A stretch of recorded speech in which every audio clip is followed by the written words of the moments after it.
Hey everybody, my name is David Wren. I started building full-time in 1974, but it's only been about the last 40 or 50 guitars that I've been French polishing. Decided to document my first try with Royal-Lac.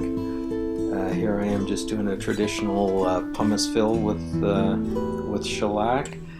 I just received my first batch of Royal-Lac just the morning I was going into finishing with this, so I decided to just dive in and do it.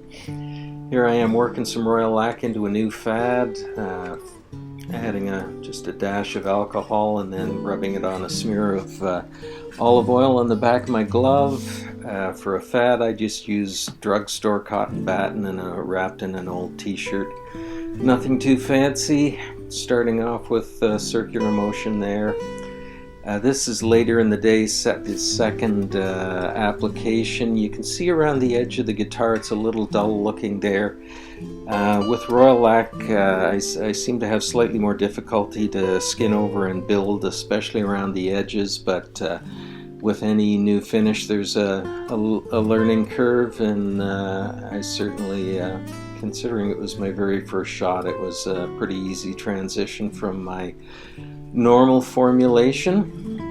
So that's just the second session there, and you can get a little wee bit of an idea of what that looks like just after the second session. Early days, of course. Here I am starting to French polish the neck. Royal-Lac is apparently more resistant to sweat and wear, which obviously, especially on the neck and on the top by the lower base, about where your arm goes over, that's going to be a huge advantage. So I'm pretty happy about that aspect of this finish. I usually start French polishing on the sides. I just put it in the troji there with a little bit of flannel either side of the top and back for nice hands-free application of the shellac on the sides. The troji doesn't seem to imprint the top and the back for the short period of time it takes to do a session, so that works out well. Again, I start off, not that this is a big deal, I start off with circular motion and then transition to straight lines. It just seems to give me a slightly nicer overall levelness.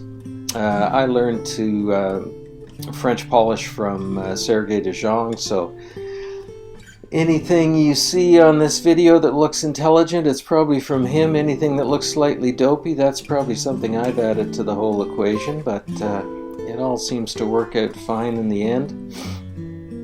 Here I am, we're on to, I believe this is the third or fourth session on the back. We're getting, you know, that classic French polish ghost trail. It's building nicely. All the edges are covered, everything's covered, and it's nice and level. This is what it looks like at the end, just before I start assembling the guitar. It's as good a French polish finish as I've ever put on. Thanks to VJ for the great customer service at shellacfinishes.com.